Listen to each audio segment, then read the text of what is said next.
এই মুহূর্তে আবহাওয়া দপ্তরের গুরুত্বপূর্ণ খবর। আবারও 3 দিন ফের দুর্যোগপূর্ণ আবহাওয়ার সতর্কবার্তা। দক্ষিণবঙ্গের জেলাগুলিতে ভারী বৃষ্টির আশঙ্কা রয়েছে। উত্তরবঙ্গে রয়েছে ভারী বৃষ্টির সতর্কতা। সুপ্রিয় দর্শক মণ্ডলী, আজ 12ই জুন শুক্রবার। এই মুহূর্তে আবহাওয়া দপ্তরের গুরুত্বপূর্ণ খবর। আবারও বাংলায় দুর্যোগপূর্ণ আবহাওয়ার আশঙ্কা দেখা যাচ্ছে। একাধিক জেলায় রয়েছে ভারী বৃষ্টির পূর্বাভাস। কয়েকদিন ভ্যাপসা গরমের স্বস্তি মিলল আজ থেকে প্রায়। বঙ্গবাসীর জন্য সুখবর রয়েছে আবহাওয়া দপ্তরের। উত্তরবঙ্গের কিন্তু আগেই বর্ষা প্রবেশ করেছে, কিন্তু দক্ষিণবঙ্গের দিকে এগিয়ে আসে মৌসুমি বাহু। আবহাওয়া দপ্তরের পূর্বাভাস অনুযায়ী আগামী 2 থেকে 3 দিনের মধ্যে পশ্চিমবাংলা ও বাংলাদেশ ও বিহারের বিভিন্ন অংশে বর্ষা প্রবেশ করার জন্য অনুকূল পরিবেশ তৈরি করেছে। এদিকে বঙ্গোপসাগরে একাধিক ঘূর্ণাবর্তন তৈরি হয়েছে, কিন্তু উত্তর বঙ্গোপসাগরে রয়েছে কিন্তু আরও একটি ঘূর্ণাবর্তন। উল্টো দিকে ঝাড়খণ্ডের দিকে তৈরি হয়েছে আরও একটি ঘূর্ণাবর্তন। আগামী 7 দিন জুড়ে কিন্তু বাংলায় আবারও বৃষ্টি হওয়ার সম্ভাবনা পূর্বাভাস আবহাওয়া দপ্তর কিন্তু আবারও জানিয়েছে। আজও পূর্ব বর্ধমান, পুরুলিয়া, বাঁকুড়া, বর্ধমান, ঝাড়গ্রাম, পশ্চিম মেদিনীপুর সহ উপকূলীয় কলকাতা, হাওড়া, হুগলি, 24 পরগনা ও 7 মিলিমিটার বৃষ্টি হওয়ার সম্ভাবনা রয়েছে। সাথে দমকা বাতাস ও বওয়ার সম্ভাবনা লক্ষ্য করা যাচ্ছে। সুপ্রিয় দর্শক মণ্ডলী, আজকের আমরা দেখে নেব 12ই জুন কোন কোন জায়গায় বৃষ্টি হওয়ার সম্ভাবনা রয়েছে এবং কোন কোন জায়গাতে ভারী থেকে অতি ভারী বৃষ্টি হওয়ার সম্ভাবনা রয়েছে। এছাড়া আমরা দেখে নেব আগামী 5 দিন আকাশের ওয়েদার কেমন থাকছে এবং আপনি কোন জেলাতে দেখছেন অবশ্যই জেলাটির নাম কমেন্ট বক্সে জানাবেন। আপনাদের জেলার পরিবেশ পরিস্থিতি কেমন থাকে তা আমরা আপনাদেরকে জানিয়ে দেব।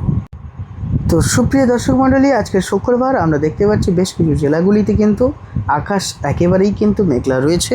ইতিপূর্বে আলিপুরদুয়ার, কোচবিহার এই সমস্ত জেলাগুলিতে একেবারে মৌসুমি বায়ু ঢুকে পড়েছে বলে জানা যাচ্ছে। বর্ষা কিন্তু চলে এসছে একেবারে উত্তরবঙ্গে, তবে পাশাপাশি দক্ষিণবঙ্গের এখনও কিন্তু বর্ষার কোনো দেখা নেই। চলতি জুনে 14 থেকে 15-র মধ্যেই কিন্তু বর্ষা নামার সম্ভাবনা আবহাওয়া দপ্তর জানাচ্ছে। তবে দক্ষিণবঙ্গের বেশ কিছু জায়গায় সেখানে দফায় দফায় কিন্তু বৃষ্টি হয়েছে এবং কোথাও কোথাও 4 থেকে 5 ঘন্টা বৃষ্টি হয়েছে। সূর্যের আলো দেখা গিয়েছে, তবুও ফোঁটা ফোঁটা বৃষ্টি হয়েছে। আজকের এই ব্যতিক্রম, একটু তার থেকে ভারী বৃষ্টি হওয়ার সম্ভাবনা জানাচ্ছে আবহাওয়া দপ্তর। কলকাতা, হাওড়া, হুগলি, মেদিনীপুর, মুর্শিদাবাদ, মালদা, পাশাপাশি উত্তরবঙ্গের আলিপুরদুয়ার, জলপাইগুড়ি, কালিম্পং দফায় দফায় বৃষ্টি হওয়ার সম্ভাবনা রয়েছে। দক্ষিণ চব্বিশ পরগনা, উত্তর 24 পরগনা, কলকাতা, হাওড়া, হুগলি, দিনাজপুর এই সমস্ত জায়গায় কিন্তু আজকের বজ্রপাত হওয়ার সম্ভাবনা দেখা যাচ্ছে। বজ্রপাতের তো সতর্কবার্তা রয়েছে, তার সাথে ওয়েদারের পরিবেশ পরিস্থিতি একেবারে খারাপ বলে তাও সতর্কতাবার্তা জারি করা হয়েছে। তবে দুপুর পর্যন্ত যদি না বৃষ্টি হয়, দুপুরের পর থেকে কিন্তু ঘন মেঘ আকাশ অন্ধকার করে আসবে এবং বৃষ্টি হওয়ার সম্ভাবনা রয়েছে বলে আবহাওয়া দপ্তর জানিয়েছে।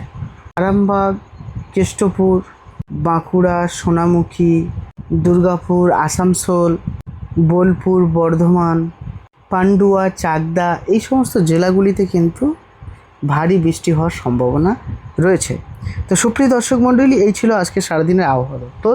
পাশাপাশি আগামী 5 দিন এইরকম আবহাওয়া থাকার সম্ভাবনা রয়েছে। কোনো পরিবর্তন আমরা দেখতে পাচ্ছি না, এরকম বৃষ্টি হওয়ার সম্ভাবনা দেখা যাচ্ছে। তো সুপ্রিয় দর্শক মণ্ডলীরা, যদি আবারও ওয়েদারে পরিবর্তন ঘটে তা আপনাদেরকে আমরা পরের ভিডিওতে জানিয়ে দেবো। ততক্ষণ সাথে থাকবেন, সঙ্গে থাকবেন।